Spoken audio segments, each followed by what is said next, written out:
তাহলে আর সমান rho L by এ, এই রোটাকে বলা হয় রোধাঙ্ক। তো আমরা পরের পয়েন্ট দেবো রোধাঙ্কের একক, লিখবি রোধাঙ্কের একক নিয়ে আমরা জানি আর সমান রো এল বাই এ। প্রথমে লিখবি রোধাঙ্কের একক, আমরা জানি আর সমান রো এল বাই এ, আর সমান রো এল বাই এ। এইখান থেকে রো সমান কি হবে, রো সমান কোনাকুনি গুণ, দেখ আর এর নিচে কিছু নেই মানে ওয়ান, কোনাকুনি গুণ করে রো সমান বার করবি, দেখবি বেরোবে আর এ বাই এল বেরোবে। ঠিক আছে, তার মানে রোধাঙ্ক সমান আর এ বাই এল। তাহলে রোধাঙ্কের একক সমান আর এর একক, রোধাঙ্ক রো মানে রোধাঙ্ক, রোধাঙ্ক সমান এইটা। তাহলে রো এর একক সমান আর এর একক, উপরে কার একক, আর এর একক। আর এর একক কী হয়, ওহম, ইন্টু আর আছে ইন্টু, তারপরে আছে এ এরিয়া মানে প্রস্থচ্ছেদের ক্ষেত্রফল, আর ক্ষেত্রফলের একক কী হয়, বর্গমিটার, বর্গমিটার মানে মিটারের স্কোয়ার, বাই এখানে আছে এল, এল মানে দৈর্ঘ্য, দৈর্ঘ্যের একক কী হয়, মিটার। এটা আমরা এসআই একক বের করছি, এসআই মিটারে মিটারে কাটা গেল, তাহলে কি হবে, ওহম ইন্টু মিটার। তাহলে রোধাঙ্কের এসআই একক হচ্ছে ওহম ইন্টু মিটার। এসআইটা আমরা বার করেছি, সিজিএসটা তোরা নিজেরা করবি। রোধাঙ্কের একক হয়ে গেছে। পরের পয়েন্ট দিবি রোধাঙ্কের মাত্রা,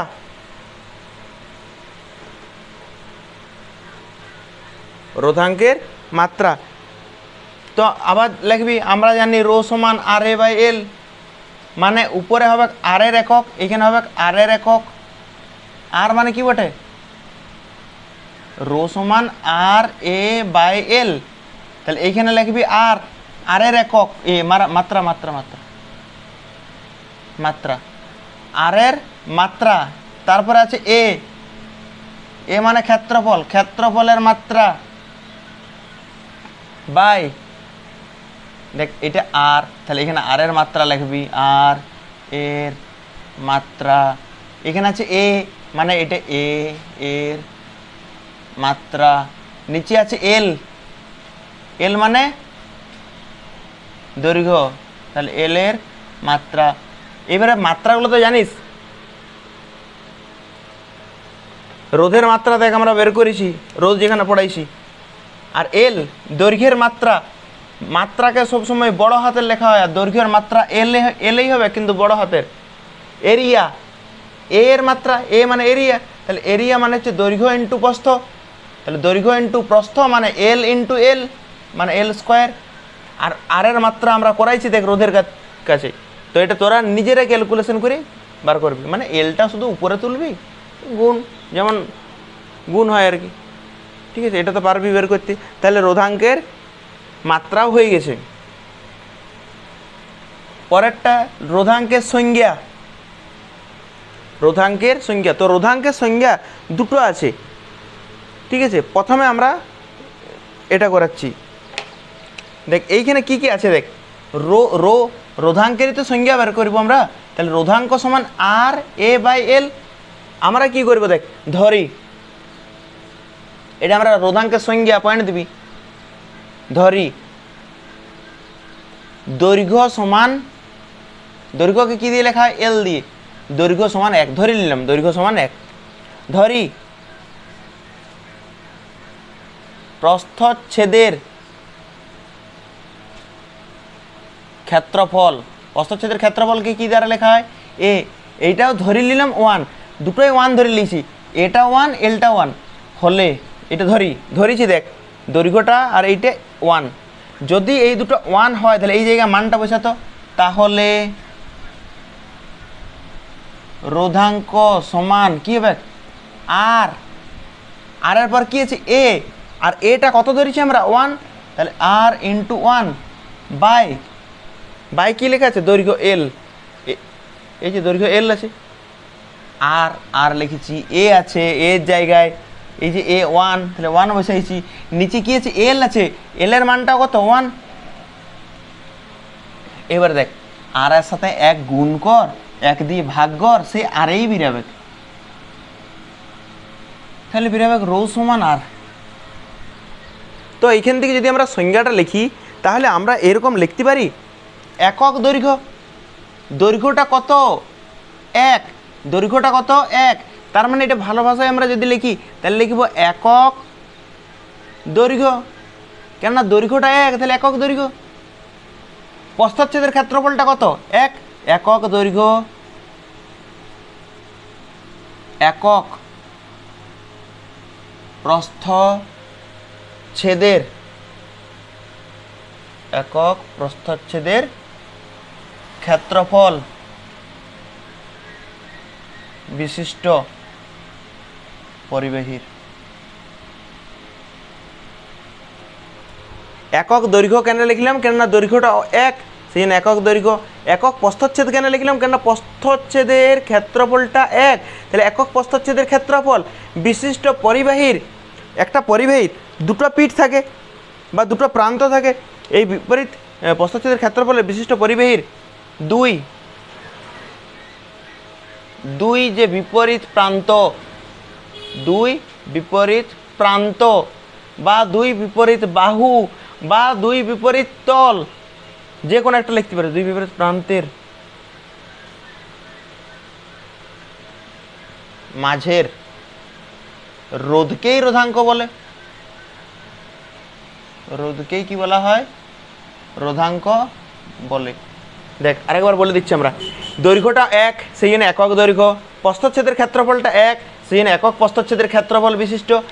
এই যে পরিবাহীর, এই পরিবাহীর রোধটাকেই তো রোধাঙ্ক বলে। এখানে লেখা আছে রোধাঙ্ক সমান আর, রো সমান আর। আর মানে কি, আর মানে হচ্ছে রোধ, আর মানে হচ্ছে রোধ, আর রো মানে রোধাঙ্ক। মানে এই যে রো আর, এই যে আর, আর মানে কি বেটা রোধ, এই রোধটাকেই রোধাঙ্ক বলে। দেখুন লেখা আছে রো সমান আর, রো সমান আর, আর মানে হচ্ছে রোধ, রো মানে রোধাঙ্ক, মানে রোধটাই তো রোধাঙ্ক, দুটোই সমান করা আছে, রোধটাই রোধাঙ্ক। কিন্তু কখন, যখন একক দৈর্ঘ্য একক প্রস্থচ্ছেদের ক্ষেত্রফল হবে তখন এই পরিবাহীটার দুটো প্রান্তের যে রোধটা, সেই রোধটাকে কি বলা হয়, রোধাঙ্ক। এইটাও লেখা যেতে পারে অর দিয়ে, আর একটা সংজ্ঞা লিখবি অর দি। তাহলে দেখ দৈর্ঘ্য 1 ক্ষেত্রফল 1, তার মানে আয়তনটাও তো একই হবে, হবে কি?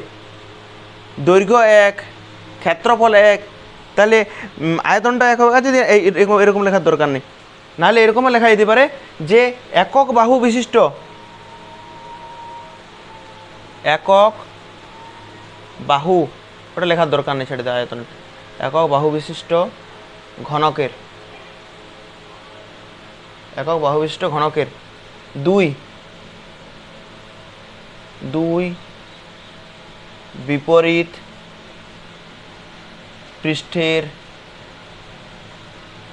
পৃষ্ঠের মধ্যবর্তী রোধকে রোধাঙ্ক বলে। মানে একক বাহু বিশিষ্ট যদি কোনো ঘনক থাকে, ধর এইটা কোনো একক বাহু বিশিষ্ট ঘনক, ধরে নিলাম এটার বাহুগুলা সবগুলো একক, তাহলে একক বাহু বিশিষ্ট একটা কোনো ঘনক আছে। আর এই যে ঘনকের, এই ঘনকের যে এই যে দুটো বিপরীত তল আছে, দুটো বিপরীত, এইটা আর এইটা। এবার তোর মনে হচ্ছে এই দুটোই কেন নেবো, তোর যদি মনে হয় যে আমরা এইটা আর এইটা নেবো তাও নিতে পারিস, মানে দুটো বিপরীত প্রান্ত নিতে হবে। তাতে এইটার সাথে এইটাও নিতে পারি আমরা, এইটার সাথে এই দিকেরটাও নিতে পারি, আবার এই দিকেরটার সাথে এই দিকেরটাও নিতে পারি, যে কোনো দুটো বিপরীত প্রান্ত। তাহলে এটা একক বাহু বিশিষ্ট কোনো একটা ঘনক।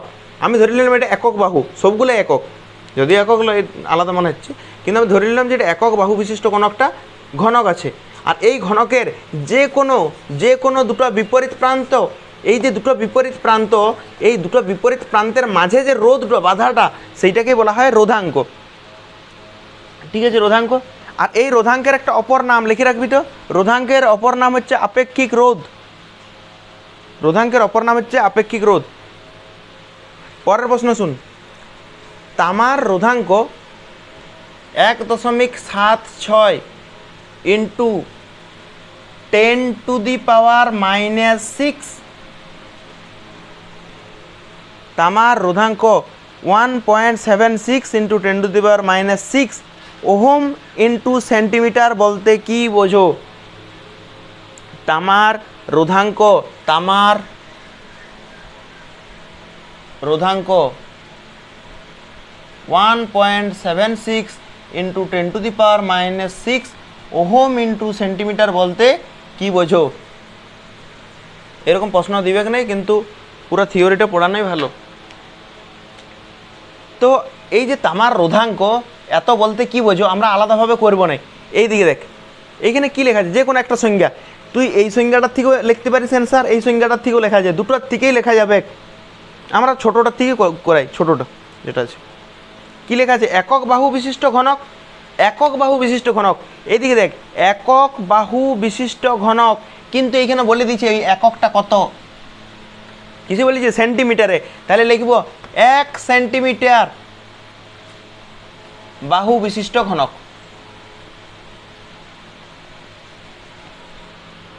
এইখানে সংজ্ঞাতে আছে একক বাহু বিশিষ্ট ঘনক, আর আমরা এখানে দেখে নিলাম যে একক বাহুটা কত দিয়েছে, সেন্টিমিটার, তাহলে 1 সেন্টিমিটার বাহু বিশিষ্ট ঘনক। তারপর কি লেখা আছে, ঘনকের দুই বিপরীত পৃষ্ঠের মাঝের রোধকে রোধাঙ্ক বলে। সংজ্ঞাটা দেখ, ঘনকের দুই বিপরীত পৃষ্ঠের মাঝের রোধকে, পুরাটাই দেখে দেখে লিখবি, ঘনকের দুই বিপরীত পৃষ্ঠের মাঝের রোধ, আর এই রোধটাই বলা আছে এইখানে, এই যে রোধ, দুই বিপরীত পৃষ্ঠের মাঝের রোধ,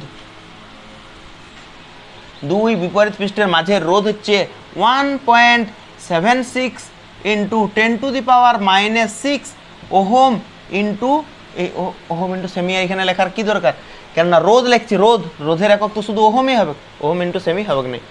ক্লিয়ার হয়েছে? তার মানে এইটা আলাদাভাবে, যদি আলাদাভাবে করার কোনো দরকার নাই। এখানে দেখ সংজ্ঞাটা দেখ, একক বাহু বিশিষ্ট, এখানে বাহুটা দেওয়া আছে সেন্টিমিটারে, তাহলে 1 সেন্টিমিটার বাহু বিশিষ্ট ঘনক। তারপর যা আছে, ঘনকের দুই বিপরীত পৃষ্ঠের মাঝের রোধকে রোধাঙ্ক বলে।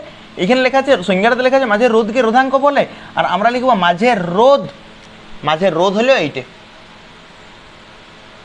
ঠিক আছে, এইটা দিয়েও সংজ্ঞা লেখা যেতে পারে। তো যদি মনে হচ্ছে যে আমরা এটা দিয়ে লিখবো না এইটার, ঠিক আছে, তো যদি মনে হচ্ছে এটা দিয়ে লিখবো না, আমরা এটা দিয়েই লিখবি। ঠিক আছে, এইটা যদি লিখতে হয় একই রকমভাবে লিখতে হবে, একক দৈর্ঘ্য, একক দৈর্ঘ্য, কিন্তু এখানে দৈর্ঘ্যটা কত, 1 সেন্টিমিটার, তাহলে একক দৈর্ঘ্যের জায়গায় লিখব 1 সেন্টিমিটার, 1 সেন্টিমিটার বাহু, 1 সেন্টিমিটার বাহু বা 1 সেন্টিমিটার দৈর্ঘ্য, সরি একক দৈর্ঘ্য লেখা আছে, তাহলে এখানে লিখব একক দৈর্ঘ্যের জায়গায় কি লিখব, 1 সেন্টিমিটার দৈর্ঘ্য, 1 সেন্টিমিটার প্রস্থচ্ছেদের ক্ষেত্রফল বিশিষ্ট পরিবাহী। এইখানে যে পরিবাহী কথাটা আছে, পরিবাহী, এখানে পরিবাহীটা বলে দিয়ে আছে, উল্লেখ করে দিয়ে আছে, পরিবাহীটা এখানে কি বলা আছে, তামা, তাহলে এইখানে পরিবাহীর জায়গায় আমরা লিখব তামা, তামার দুই, তামা পরিবাহীর বা তামা পরিবাহী, তামা পরিবাহীর, ঠিক আছে, তামার পরিবাহীর দুই বিপরীত প্রান্তের মাঝের রোধকে রোধাঙ্ক বলে আছে, মাঝের রোধকে রোধাঙ্ক বলে আছে, কিন্তু আমরা এইটা লিখবো না, বলবো মাঝের রোধ হলো 1.76 ইন্টু 10⁻⁻6 ওহম। ঠিক আছে, এইটার থেকেও লেখা যেতে পারে, এটার থেকেও লেখা যেতে পারে, যেটার থেকে মন লেখা যেতে পারে। একক দৈর্ঘ্য, একক দৈর্ঘ্যের জায়গায় লিখে দেবো 1 সেন্টিমিটার দৈর্ঘ্য, একক প্রস্থচ্ছেদ আছে, এখানে লিখব 1 সেন্টিমিটার প্রস্থচ্ছেদ ক্ষেত্রফল বিশিষ্ট। এখানে আছে পরিবাহী, এখানে লিখব তামার পরিবাহীর দুই বিপরীত প্রান্তের মাঝের, এখানে আছে রোধকে রোধাঙ্ক বলে, আমরা ওইটাও লিখবো না, যে মাঝের রোধ এইটা, তাহলে এটা দিয়ে সংজ্ঞা হয়ে যাবে। আর এটা দিয়ে তো বললামই, এখানে এটাতে আরেকটা একটু এডিট করে দিবি, যে একক বাহু বিশিষ্ট পরিবাহী ঘনকের, এখানে পরিবাহী ঘনকের, আর এখানে পরিবাহীর জায়গায়, এখানে পরিবাহীটা কি বলা আছে, প্রশ্নতেই বলা আছে পরিবাহীটা কি, তামা, তাহলে এখানে পরিবাহীর জায়গায় লিখব তামার ঘনকের। তোরা তো লিখেছিস হয়তো ঘনকের, আর ঘনকের আগে তামারটা অ্যাড করে দিবি। ঠিক আছে, পরিবাহিতাঙ্ক, তো পরিবাহিতাঙ্ক কাকে বলে, পরিবাহিতাঙ্ক, দেখ রোধের অনন্যকে বলা হয় পরিবাহিতা, একটু মনে করে দেখ, পরিবাহিতা পড়াইছিলাম, রোধ পড়াইছিলাম, রোধের অনন্যকটাকে বলা হয় পরিবাহিতা, সেই রকম রোধাঙ্কের অনন্যকটাকে বলা হয় পরিবাহিতাঙ্ক, রোধাঙ্কের অনন্যকটাকে বলা হয় পরিবাহিতাঙ্ক, ঠিক আছে, পরিবাহিতাঙ্ক মনে রাখবি, রোধাঙ্কের অনন্যকে বলা হয় পরিবাহিতাঙ্ক। তাহলে পরিবাহিতাঙ্ক সমান 1 রোধাঙ্ক লিখতে পারি আমরা। তাহলে পরিবাহিতাঙ্ক সমান হচ্ছে 1 রোধাঙ্ক। তাহলে পরিবাহিতাঙ্কের সংজ্ঞা কি লিখবি? পরিবাহিতাঙ্কের সংজ্ঞা লিখবি রোধাঙ্কের অনন্যকে পরিবাহিতাঙ্ক বলে। সংজ্ঞাটা লিখবি রোধাঙ্কের অনন্যকে পরিবাহিতাঙ্ক বলা হয়। তাহলে পরের পয়েন্টে পরিবাহিতাঙ্কের একক, পরিবাহিতাঙ্কের একক। তাহলে পরিবাহিতাঙ্ক সমান হচ্ছে 1 রোধাঙ্ক, পরিবাহিতাঙ্ক সমান 1 রোধাঙ্ক। এবারে একক বলেছে, তাহলে আমরা লিখব পরিবাহিতাঙ্কের একক সমান 1 কি আছে রোধাঙ্ক, আর আমরা এখানে লিখব রোধাঙ্কের একক। তাহলে 1 রোধাঙ্কের একক, আমরা এটা এসআই করছি, সিজিএসটা তোরা করবি, ঠিক আছে। 1 রোধাঙ্ক, তাহলে রোধাঙ্কের একক কি হয়? রোধাঙ্কের একক হয় ওহম ইন্টু মিটার হয়, ওহম ইন্টু মিটার হয়। এটা 1 আছে, 1 ওহম, 1 ওহমটাকে মো বলা হয় না, মনে আছে? 1 ওহমটাকে মো বলা হয়। আর মিটারটাও যদি উপরে উঠে যায়, ঠিক আছে, আমরা এরকমভাবে করি, ওহমটা যদি উপরে উঠে যায় তাহলে ওহমের মাথায় -1 হয়ে যাবে, মিটারটা যদি উপরে উঠে যায় তাহলে মিটারের মাথায় -1 হয়ে যাবে। এটা তো হবে, এটা তো সবাই জানিস যে এটার মাথায় কিছু নাই, মানে +1 আছে, +1টা উপরে গেল -1, এইখানেও +1 আছে, উপরে গেল -1, ঠিক আছে, এটা কোনো অসুবিধা নেই। আর এই যে ওহম ইনভার্স, এই ওহম ইনভার্সটাকে বলা হয় MHO মো, আর মিটার ইনভার্সটা মিটার ইনভার্সেই থাকল। আর এই যে মোয়ের ইয়া কি হয়, কেমন দেখতে হয়? মোটা উল্টা দিকে হয়েছে। আর এইটাকে অপর নাম অথবা এরকম দিয়েও লেখা হয়। মোটাকে কি বলা হয়? সিমেন্স বলা হয়। দেখ পরিবাহিতাতে করানো হয়েছে, মোটাকে বলা হয় সিমেন্স, আর মিটার ইনভার্সটা যেমন ছিল মিটার ইনভার্সে রাখলাম। তাহলে এটার একক হয়ে গেছে এসআই একক। আর সিজিএস একক তো তোরা করতে পারবি। এবার দেখ মাত্রা, তাহলে পরিবাহিতাঙ্ক সমান 1 রোধাঙ্ক। তাহলে এইখানে পরিবাহিতাঙ্ক আছে, এখানে পরিবাহিতাঙ্কের একক বাদ দিই, পরিবাহিতাঙ্কের আমরা কি বের করছি? মাত্রা। তাহলে এখানে রোধাঙ্কের কি যাবে? মাত্রা। পরিবাহিতাঙ্ক সমান 1 রোধাঙ্ক, তাহলে পরিবাহিতাঙ্কের মাত্রা সমান 1 রোধাঙ্কের মাত্রা। আর 1 রোধাঙ্কের মাত্রা তো একটু আগেই বের করেছিস, তাহলে এইখানে রোধাঙ্কের মাত্রাটা বসাবি, লেখা আছে দেখ রোধাঙ্কের মাত্রা, এইখানে রোধাঙ্কের মাত্রাটা বসাবি। আর এটা হচ্ছে 1 আছে, এটা হচ্ছে 1 তাহলে এটাকে উপরে তুলবি, হয়ে যাবে